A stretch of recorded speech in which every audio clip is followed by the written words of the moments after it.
eu quero pedir para vocês, na página 11, ver comigo, que eu quero falar exatamente do padrão do mestre no discipulado, e que esse padrão do mestre no discipulado está espelhado em 5 processos chaves. 5 processos chaves. É a primeira frase na página 11. Eu espero que você tenha encontrado aí. Então, para Jesus, presta atenção, para Jesus, o discipulado tinha processos. Para Jesus, o discipulado não era, a rigor, um curso, um programa, um manual, ou, em outras palavras, não era um sistema que tinha começo, meio e fim.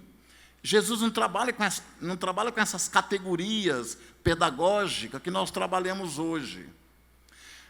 Robert Coleman escreveu um livro na década de 80, se eu não me engano, muito conhecido, talvez você mesmo leu esse livro, que diz assim, o plano mestre de evangelismo. Quantos conhecem esse livro? O plano mestre de evangelismo. Poucas pessoas, Tiago. Você lembra daquele livro que você leu e não lembra de nada dele? Eu lembro quando jovem, muito jovem, há 35 anos atrás, eu li um livro, Amor em Tempo de Cólera, do Gabriel Garcia Marques. Eu sei toda a história, mas se você pensar em outro, eu não sei nada.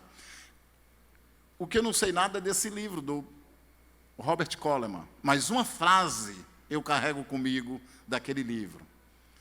Ele disse assim, o currículo de Jesus era a sua própria vida. É isso que eu quero compartilhar com vocês. Então, qual que é a primeira parte desse processo, o primeiro aspecto do processo do discipulado de Jesus? O item 1 diz assim, o primeiro processo, escreva ali, encontros divinos. Encontros divinos. Encontros divinos. Talvez você nunca imaginou isso. Portanto, eu quero que você verifique que encontro divino está explicado desta forma. Parece que Jesus começou o discipulado com encontros divinos. Encontros divinos são, primeiro, encontros pessoais, onde a vida de alguém é marcada por receber sabedoria, direção e poder de Deus pela ajuda de outra pessoa. Encontros divinos são encontros pessoais. Você não faz discipulado por meio de um bom livro. Você não faz discipulado por meio de um bom programa. Você pode estar fazendo qualquer coisa, menos discipulado. Não estou dizendo que o livro, o programa, uma Bíblia, não seja importante, mas ela é só o meio. Ela não é a essência. A essência são encontros pessoais, são relacionamento, onde a pessoa recebe sabedoria, direção de Deus e poder de Deus pela ajuda de alguém. Isso é o que Jesus fazia. Vamos ver isso de maneira bem próxima de nós? Abra aí João capítulo 1, por gentileza. João capítulo 1, e eu quero pontuar para vocês alguns aspectos interessantes, versículo 35 a 42. Você já abriu? João capítulo 1, versículo 35 a 42. Ouça o que diz a palavra de Deus. No dia seguinte, e essa é uma sacada do discipulado, tá? O discipulado acontece no dia a dia, no passo a passo, no hora após horas, no dia após dias. No dia seguinte, João, aqui João é o João Batista, estava outra vez na companhia de 2 dos seus discípulos.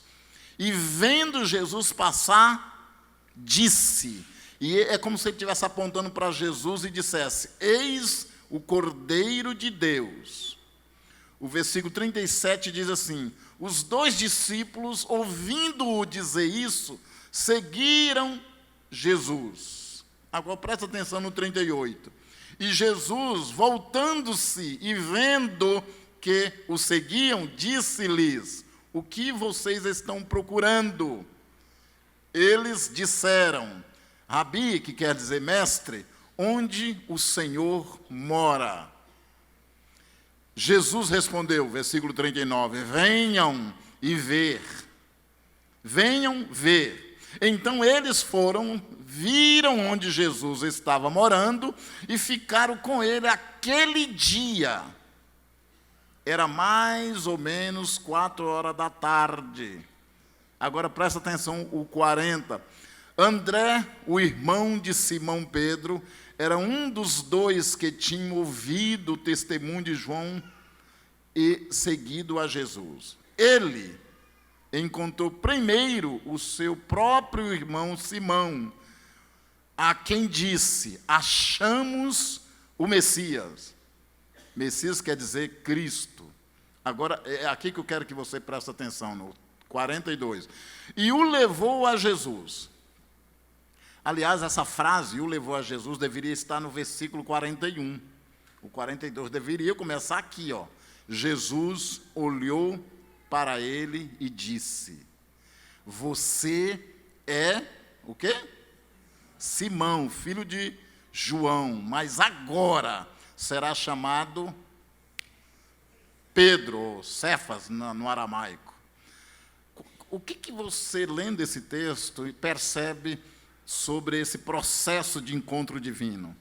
Vamos raciocinar da seguinte forma. Você está conseguindo imaginar uma esquina, João Batista, você consegue imaginar ele? Tem 2 jovens do lado dele, que ele está discipulando, e de repente Jesus vai passando, e ele diz assim: meninos, aqui, ó, João e André, vem aqui, ó. Está vendo aquele lá, ó? Ele deveria ter dito assim: é meu primo. Mas ele não diz. Ele diz: esse é o Salvador do mundo.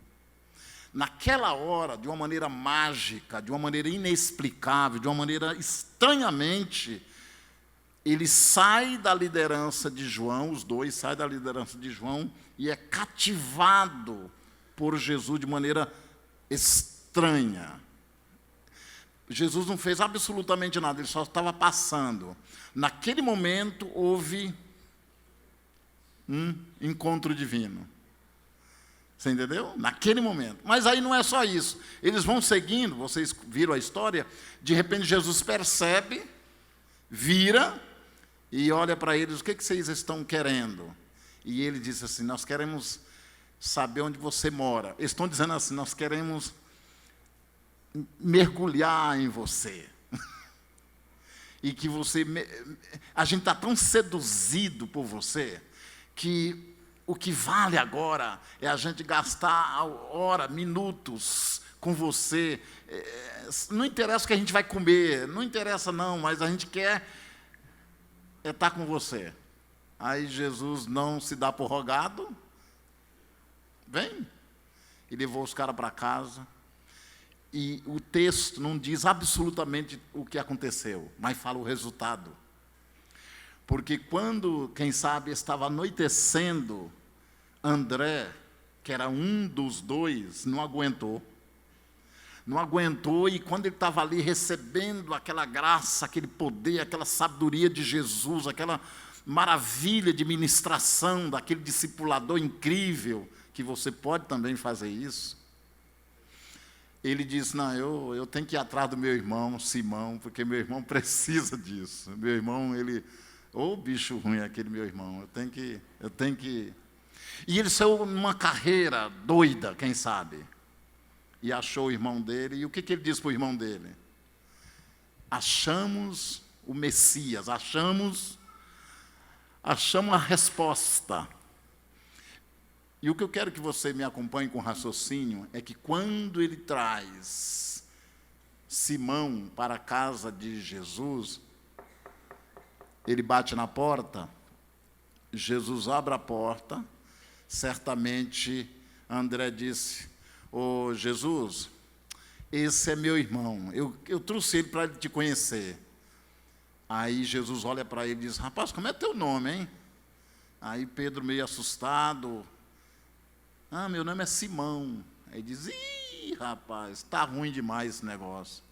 Porque Simão quer dizer caniço, vulnerável, fraco, caível. Ele disse: não, rapaz, essa vida não, vamos melhorar esse negócio. E diz assim: a partir de agora, tu serás chamado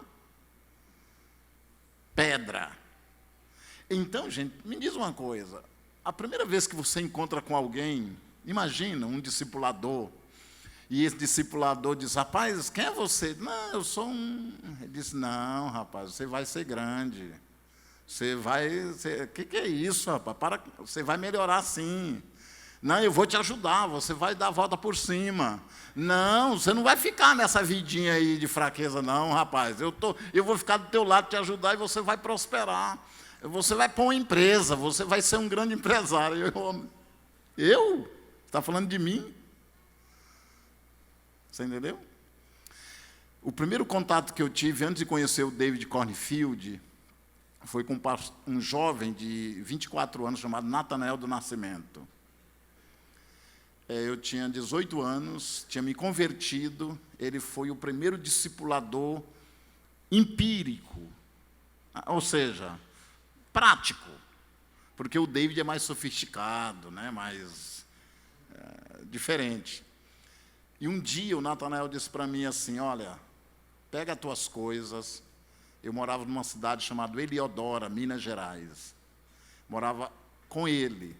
Ele disse assim: pega as tuas coisas, vai para a cidade de São Paulo, ou volta para São Paulo, porque você existe. Ele falou assim: você existiu para viver num ambiente daquele, você não vai dar certo aqui.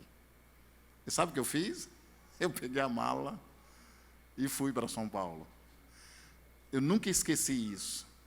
Ele praticamente foi como Jesus dizendo para Pedro: tu será. Isso é um encontro divino, quando alguém enxerga em você o que você não enxerga. Você entendeu? O encontro divino é quando você é capaz de estar caminhando com alguém e esse alguém se atrai tanto pelo encontro que vai ter com você, pela palavra que você vai compartilhar com ele, pelo que você vai ensinar para ele, que ele, se aparecer qualquer coisa na agenda, ele não aceita, porque ele quer aquele tempo. Ele quer estar com você, porque você tem o que ele precisa. E se você discipula alguém e essa pessoa não é apaixonada por você, você está fazendo qualquer coisa, menos discipulado. Deixa eu repetir que você não entendeu, eu imagino. Se você está discipulando, acompanhando alguém, trabalhando com alguém, e essa pessoa não se seduziu, não se sente atraída para estar com você, para ir passar um dia com você, você pode estar fazendo qualquer coisa, menos discipulado. Eu cheguei ontem, 1h em casa. Eu estava numa cidade a 100 e poucos quilômetros de Curitiba, e fiquei 1 dia e meio lá. E uma das pessoas que eu estou acompanhando, ele disse: eu quero ir para Ponta Grossa com você. Eu disse: cara, eu vou um dia antes. Ele disse: então eu vou um dia depois. E vou lá só para a gente voltar junto. Você entendeu? E ele foi, eu ministrei das 7 até as 10, e ele voltou comigo. A única coisa que eu fiz foi conversar com ele. Essa é uma pessoa seduzida. Ele quer ganhar esse espaço de tempo para se edificar, para ganhar sabedoria do alto. Isso é encontro divino. Quantos conseguem dizer amém? A segunda coisa está ali no ponto seguinte, o segundo passo. O segundo passo eu queria que você escrevesse assim: padrão divino. Padrão divino. Padrão divino. O texto sagrado, o texto que está aí diz assim: outro aspecto do discipulado de Jesus é Um padrão divino é quando? Primeiro, visão. Segundo, compromisso crescente. E terceiro, ritmo de vida. De várias pessoas coincidem. Olha que coisa interessante. Primeiro, segundo, crescentes. Terceiro, olha o que Jesus fazia. Olha o que Jesus fazia. Esse é o meu grande sonho. Eu discipulo há muitos anos. Tenho muita demanda de coisa para fazer quanto a discipulado. E eu não sou o cara do gabinete que produzo, que faço desenho, material. Não. O Tiago foi na minha casa numa segunda-feira, eu tinha um grupinho lá de 5, mais ou menos, 5. E andamos o ano todo, um encontro por mês. Você entendeu? E sabe de uma coisa? Eu fiquei torcendo para ele desistir, Ismael, esse ano. Sabe o que eles fizeram? Eles trouxeram mais um. E aí a gente está agora toda segunda, quarta-feira do mês. E aí eu fiz uma agenda com eles até o meio do ano. Eles, não seria bom a gente fazer até o final do ano? Eu estou com medo deles querer fazer já para 2017, 2018, 2019. E sabe que eu fiz um primeiro encontro do ano com ele, com aquele grupinho que o Tiago foi lá, viu ele. São tudo meio jovem, né? Tudo na faixa de uns 30 e poucos anos. Eu sou o veterano lá. Sabe o que eu fiz com eles? O encontro de 2 horas. Eu perguntei, qual é o seu sonho para 2018? Aí todo mundo respondeu, maravilhoso, não, ok. Aí eu comecei de novo. Qual é o seu grande medo? E gastamos todo o tempo. Qual é o seu grande sonho? Fizemos isso em 10 minutos, todo mundo compartilhou, eu anotei e tal, etc., coisa e tal. Agora, qual é o seu grande medo? Teve um que diz assim, eu tenho medo de chegar ao final do ano divorciado. Eu digo, você está no lugar melhor do mundo. Você entendeu? Outro disse, eu tenho muito medo das pessoas não me aceitarem no novo ministério que eu assumi esse ano. Legal. Eu já tenho assunto para o ano todo. Você me entendeu? Eu não levei uma pauta num livro especial. Eu não peguei um dos meus livros, que são muito bons, por sinal. Não. Para quê? Porque é vida na vida. Agora, deixa eu te falar uma coisa. O ponto ali que nós colocamos, padrão divino, eu quero que você observe, lendo comigo Marcos. Vamos lá para Marcos, por gentileza. Marcos. Acharam Marcos? Capítulo 1.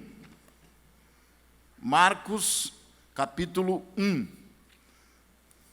Olha o que Jesus fez.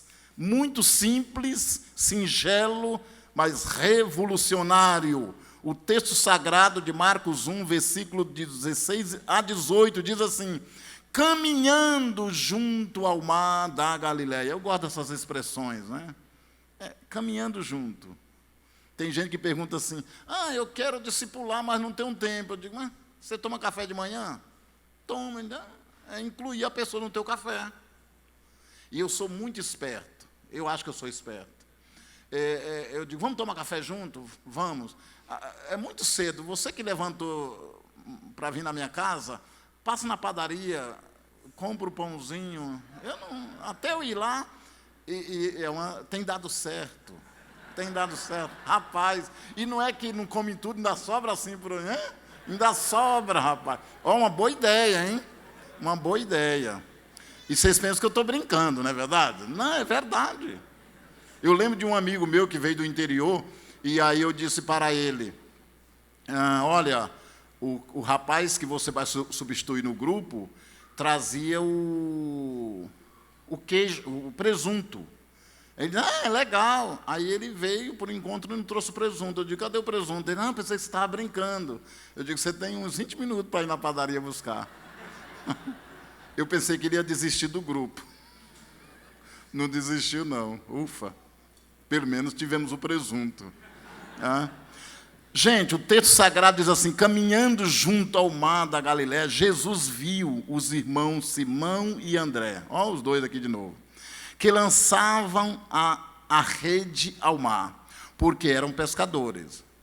Se vocês fazerem uma cronologia, aquele momento lá de João 1, não foi o momento que Jesus selecionou os discípulos, tá? Eles tiveram vários encontros até chegar a esse momento aqui. Aí você tem que obedecer uma cronologia aí especial, aí um estudo mais profundo. Presta atenção.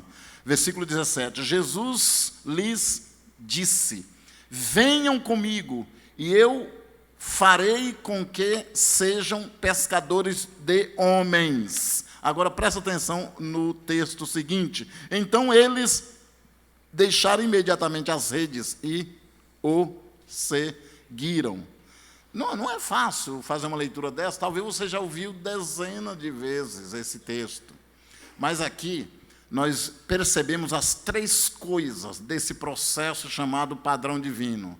Por exemplo, quando ele diz assim: eu vos farei pescadores de homens, ele estava dizendo assim: para vocês serem meus discípulos, vocês precisam ter a minha visão.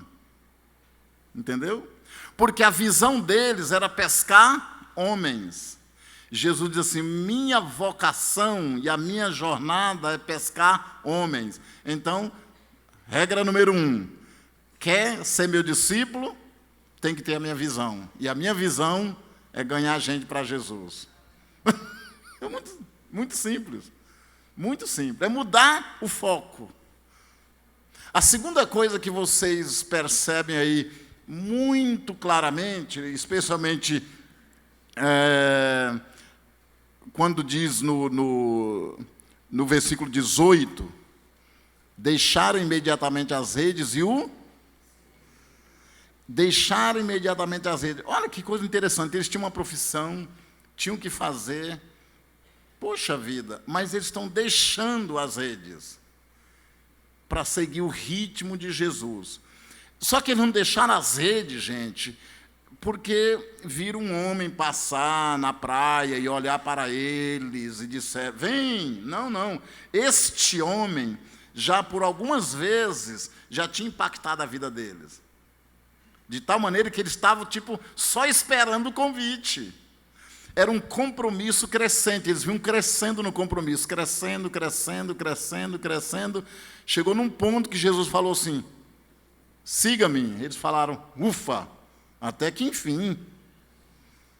Você entendeu? Olhe para cá.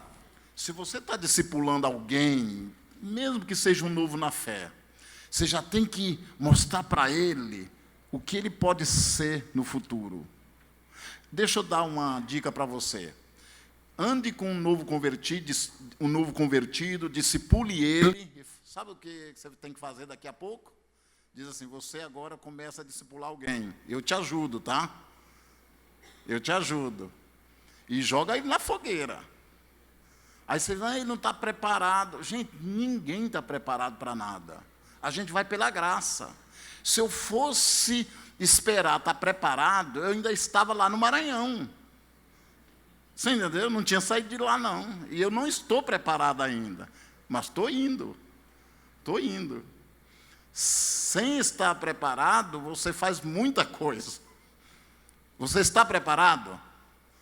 Não está, não. Pela carinha que eu estou vendo aí. Meu Deus do céu. Dá até medo. A terceira e última coisa, padrão divino, é ritmo de vida de várias pessoas se coincidindo, que é os seguiram. Você consegue imaginar Jesus caminhando e algumas pessoas caminhando com Jesus? Será que eles não têm que fazer? Tem, mas deixaram tudo para ter aquela corrida igual. Quantos conseguem dizer amém? Amém? Vamos virar a página, por gentileza. Hoje eu falei para o Tiago que era só uma introduçãozinha, um assunto muito simplesinho. O negócio vai pegar mesmo amanhã.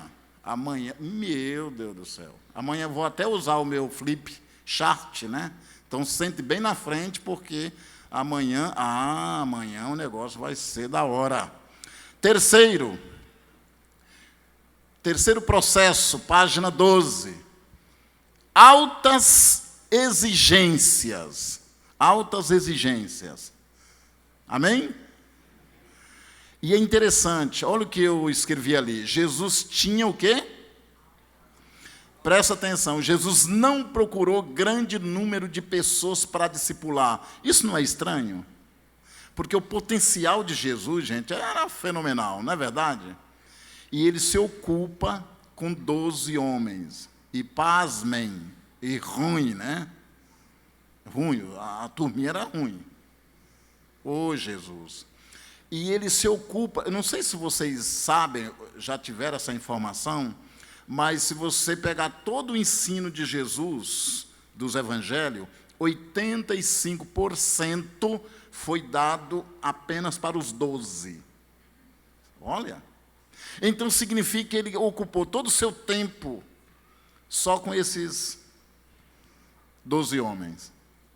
De fato, o que eu quero dizer é que Jesus não procurou grande número de pessoas para discipular. Ele procurava o tipo de pessoa que valesse a pena reproduzir. Você entendeu? Eu estou simplesmente muito interessado com algumas pessoas que Deus está colocando no meu caminho recentemente, pessoas que não têm nome, que não têm estrada, mas que são pessoas incríveis, com potencial de reprodução na área empresarial, na área de universidade, professor universitário, na área dentro de faculdade teológica, professores de teologia. Ontem mesmo tomei um café gostoso com um deles, um cara super incrível, incrível, incrível. E ele disse uma palavrinha que me pegou. Duas coisas que me chamou a atenção. A primeira, Tiago, é que ele pagou a conta. Isso me chamou muita atenção. A segunda é que ele diz assim: como é que você pode me ajudar? Gente, isso é revolucionário. E nunca responda uma pergunta dessa. Nunca responda. Porque você não sabe como ajudar. Sabe o que eu falei para ele?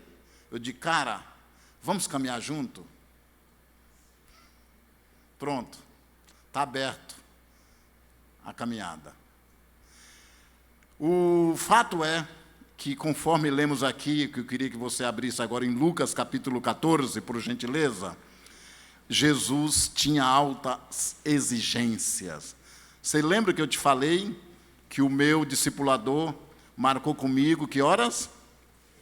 6:30 da manhã. Eu sei que você pensou assim: se o meu discipulador marcasse comigo às 6:30 da manhã, eu ia dedurar ele para o pastor. Bicho irresponsável. Já pensou 6:30 da manhã? No sábado ainda? E eu trabalhava na Eletropaulo das 8 às 17 horas, né? Sábado era o dia de acordar mais tarde. E está lá o discipulador na minha casa. Para começar o discipulado às 6:30 da manhã, eu tinha que acordar no mínimo 6 horas, né? Num sábado. Estava lá ele. Enfim, Jesus tinha altas exigências. Capítulo 14, versículo 25 a 27, eu quero que você leia comigo, por gentileza, de maneira muito objetiva. Grandes multidões acompanhavam Jesus e ele, voltando-se, lhe disse: se alguém... Olha que frase, hein? Se alguém, eu, você, qualquer um, vem a mim e não me ama mais do que ama o quê? O seu pai, sua mãe, a sua mulher, os seus filhos, os seus irmãos, as suas irmãs. E aí ele diz: e até a sua própria vida. E aí me entristece essa frase que ele diz na sequência. É pesado, né? Não pode ser meu discípulo. Não pode ser meu. Para ser meu, eu tenho que estar em primeiro lugar. Você entendeu? Se você não quiser negar nada disso, vai ser discípulo do Tiago. Brincadeira, Tiago. Mas para ser meu, tem regra. Tem regra. A coisa não é assim. Aqui não é a casa da mãe Joana. Jesus era tão doce, né? Você consegue imaginar? Uma ternura incrível. Mas um cara muito duro. Jesus era muito sério. Ele disse: para ser meu discípulo, A nossa agenda tem que ter prioridade. Para ser meu discípulo, nossa caminhada tem que estar acima de qualquer coisa. O nosso propósito do discipulado tem que ser levado a sério. Não é incrível isso? Não é incrível? Super incrível. No discipulado, nós temos uma regrinha. Suponhamos que eu marque com o pastor Ismael às 7 horas para tomarmos um cafezinho como parte do nosso discipulado. E digamos que 7 horas acontece um imprevisto. No discipulado nós temos o seguinte critério: eu não posso cancelar, porque só ele pode me liberar.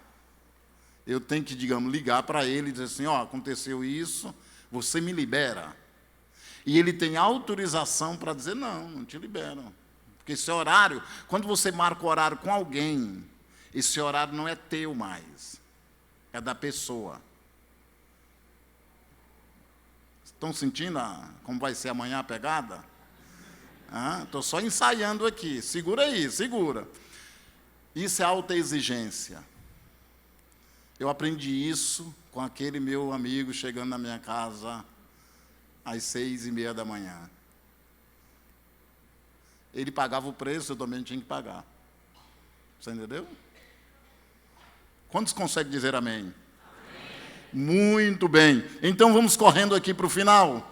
E aí eu finalizo com 2 informações muito simples para vocês, que é o 4º processo, que diz assim, o 4º processo é: quem ouve a sua voz? Quem ouve a sua voz? Na prática, podemos distinguir tais pessoas reconhecendo quem está atraído por você e quem leva a sério suas sugestões, ensino e tarefas de como seguir melhor ao Senhor. Portanto, devemos desenvolver o hábito de dar tarefas a outras pessoas para ver quem nos leva a sério. Eu sempre conto uma história interessante. Um jovem empresário me procurou e disse assim, cara, você pode me discipular?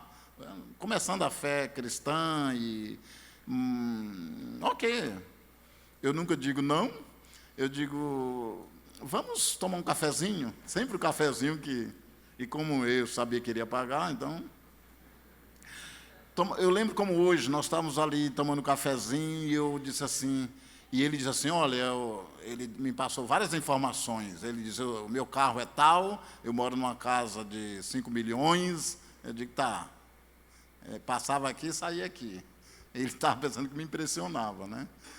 E aí, depois de 15 minutos, o café chegou, conversamos mais uns 15 minutos, e simplesmente eu disse assim, vamos marcar o próximo encontro? Aí ele achou super estranho, eu vi que ele achou estranho, e aí eu peguei minha agenda, eu não sei como é que ele marcou, eu a marquei na minha, dia e horário, e eu perguntei para ele, você aceita eu te passar uma tarefinha? Ele achou super estranho, eu digo, você pode escrever, vai que você esquece. Ele escreveu, aí passou 15 dias, nós estávamos no mesmo lugar ali, na lanchonete, e aí eu lembro que ele sentou e ele conversava muito, ele era um cara muito simpático e extrovertido e tal. Ele sentou, eu sentei com ele, e ele conversou para lá, conversou para cá, o cafezinho chegou, o pãozinho de queijo e tal. E aí eu disse, ô fulano, como foi a experiência de você fazer essa tarefa? Aí ele disse, a tarefa. Pois é, viu, aí sim, olha, a minha sogra operou, aí o Temer assumiu. E aí ele foi falando, eu disse, você me dá só um segundinho? E a tarefa? Sim, olha, é o seguinte, esse ano vai ter Copa do Mundo e vai ter eleição também, e agora o Congresso está e tal, e ele foi falando, eu disse, só um segundinho, e ele pensou que eu ia pedir o cafezinho. Eu digo, você fez a tarefa? Aí ele disse, sabe o que é? Eu digo, não, você não fez, né? Não fiz. Eu digo, ok. Eu vou marcar o próximo encontro? Resumindo, Ele disse o dia, o horário, eu combinei com ele, anotamos ali, eu digo, então, ali mesmo, oramos. A conversa foi só essa mesmo, não pense que foi mais coisa, não. E aí eu levantei e disse, mas e hoje, como é que é? Eu digo, não, hoje acabou. No próximo encontro, a gente se encontra aqui, você tem a tarefa já. Você acha que ele apareceu na próxima? Próximo. Capítulo 10 de João. Capítulo 10 de João. Versículos 2, 3 e 4. E depois, logicamente, com o versículo 27, conforme está aí. Olha o que diz. Olha o que diz. João 10, versículo 2, 3 e 4.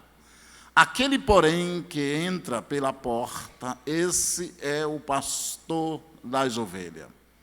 Versículo 3. Para este, o porteiro abre, as ovelhas ouvem a sua voz.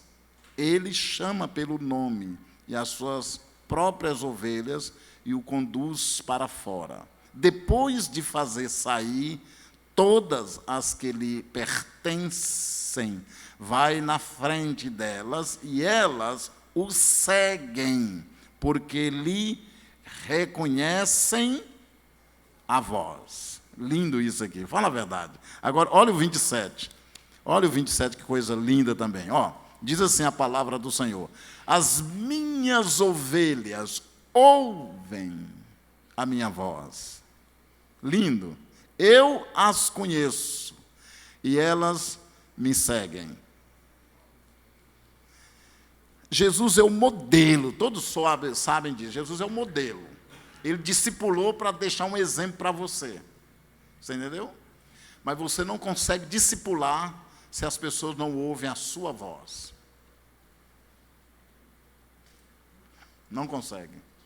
Você só discipula pessoas que reconhecem a sua voz, que atendem a sua voz, que respeita você, que vê em você uma pessoa de Deus, alguém que tem uma unção para ministrar na vida dele. Do contrário, não rola.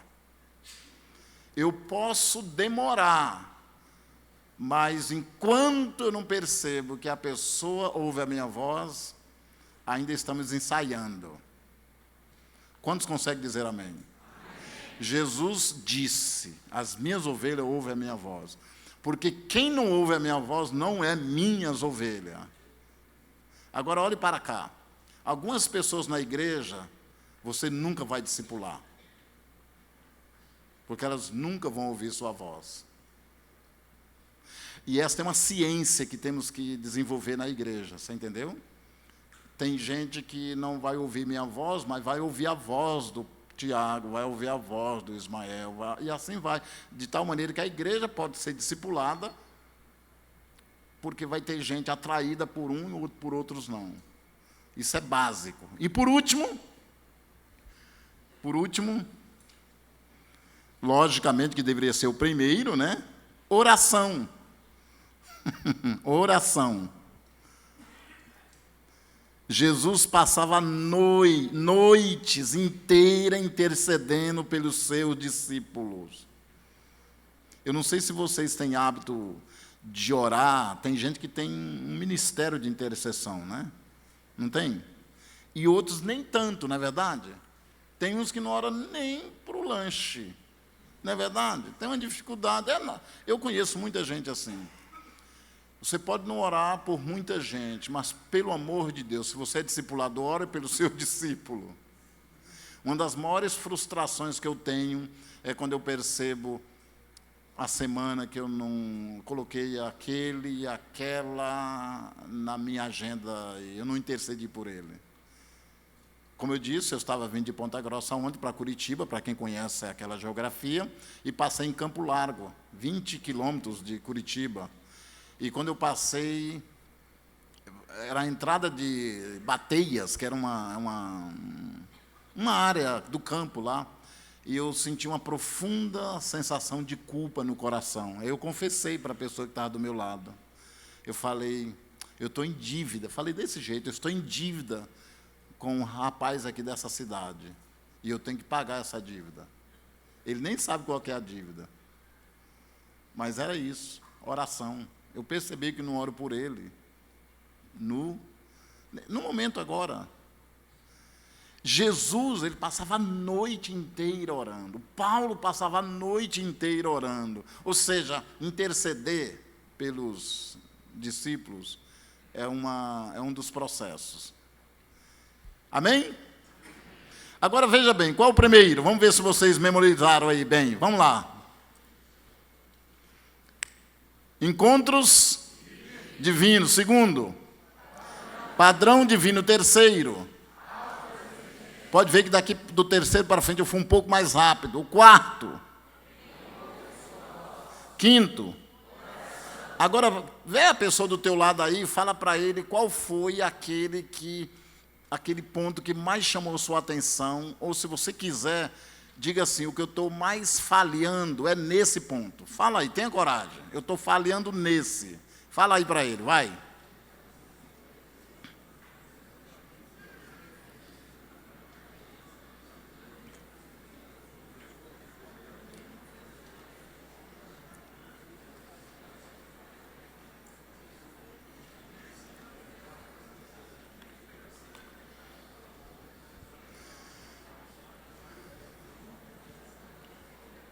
Amém? Agora faça outra coisa, eu sei que o nosso tempo já está indo, mas não custa você fazer uma breve oração pelo seu irmão. Faça isso agora. Ore com base no que você ouviu dele agora. Vamos lá. Senhor, confirma essa oração do teu filho por essa tua filha. Essa oração da tua filha por esse teu filho. Confirma, Senhor, e que haja, Senhor, uma ministração do Espírito Santo nesse momento, nesse coração, nesta vida. E que comece agora, Senhor, um despertar para o discipulado como nunca.